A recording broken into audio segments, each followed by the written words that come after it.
Jelaskan tentang Valentine dan solusinya.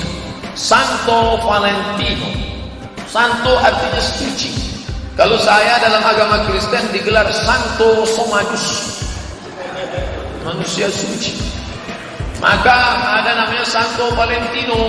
Dialah yang membebaskan tentara yang sedang bercinta, dinikahkannya, maka akhirnya dia dibunuh. Lalu hari kematian itu dikenang dengan hari cinta. Tapi ternyata nanti tanggal 14 Februari itu adalah hari zina internasional. Di malam itu semua orang keluar dengan pasangannya. Bahkan hotel-hotel di Pekanbaru pasang harga promo malam cinta setengah harga plus sarapan pagi. Hati-hati,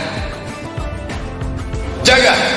Makanya nanti malam 14 itu buat pengajian di masjid-masjid, pengajian menolak kemungkaran.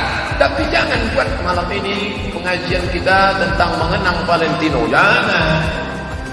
Tahun lalu di Masjid Agung kita buat. Nanti malam mau acara, undangan dibuat sore. Saya waktu malam tuh masih makan ikan bakar di Harapan Raya. Saya tak ada orang datang, paling semua orang bonceng-bonceng. Saya ditelepon, Pak Ustaz, jamaah sudah tunggu masuk ke Masjid Agung full penuh. Atau ini buat lagi. Anak-anak muda orang tuanya bawa. Jangan biarkan anak muda keluyuran. Kalau ada pacarnya jemput datang, bensinnya bocorkan, businya cabut, stangnya ikat. Itu solusinya.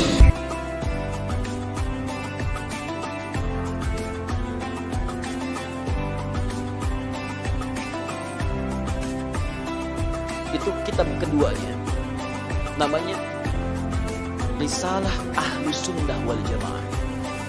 Buka di halaman ke-14, paling kanan sebelah atas, baris yang kelima sampai 7, ujung baris yang kelima sampai ke baris nomor 7. Itu beliau mencontohkan tasyabbuh paling gampang dipahami yang terjadi di Pulau Jawa dan sekitarnya di Nusantara.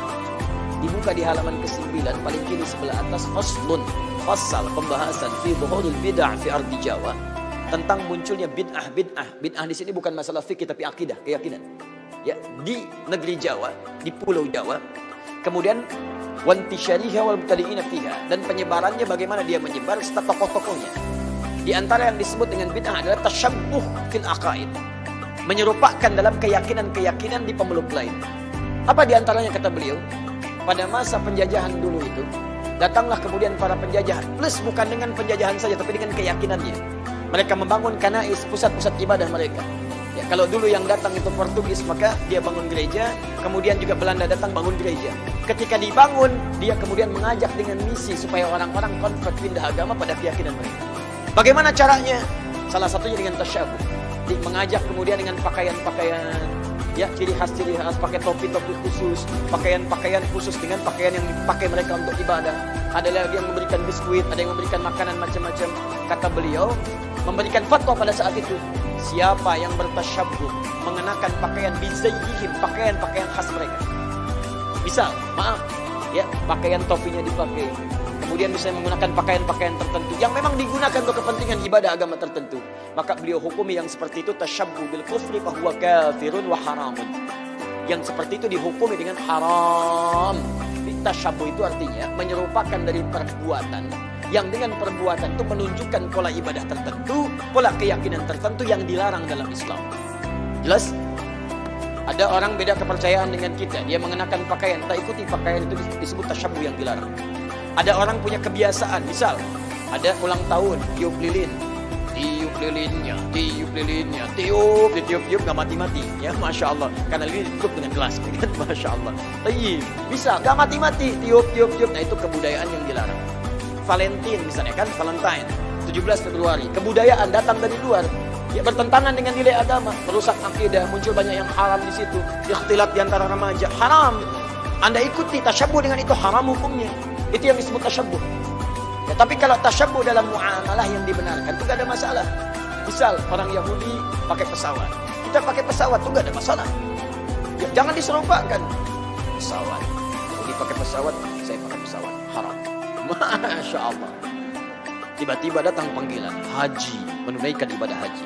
Baik, hei siap berangkat besok haji. Masya Allah, siap. Pakai apa? Pesawat. Haram ah. Mau pakai apa? Kuda aja. Wow. Bagaimana pakai kuda dari Lombok ke Mekah? Susah. Ya, itu handphone. Orang Nasrani pakai handphone, antum pakai handphone. Ya jadi jangan diserupakan. Oh, Nasrani handphone, saya pakai handphone. Berarti haram. Tidak. Ya, Anda boleh gunakan itu ketika mereka menggunakan, Anda gunakan. Cuma perbedaannya bagaimana cara Anda menggunakan itu. Mereka gunakan misalnya untuk keyakinan mereka, Anda gunakan untuk keyakinan Anda. Update waktu sholat, masukkan program Quran di dalamnya. Ada yang sifatnya serupa, dia nelpon, Anda nelpon, itu bukan tasyabbuh. Kan itu pola umum dalam kehidupan. Dia bicara, Anda bicara. Dia makan, Anda makan. Itu bukan tasyabbuh. Cuma perbedaannya apa yang Anda makan, apa yang mereka makan. Bagaimana cara mencari makanan, bagaimana cara mereka mencari makanan. Itu yang membedakan antara mereka dengan kita.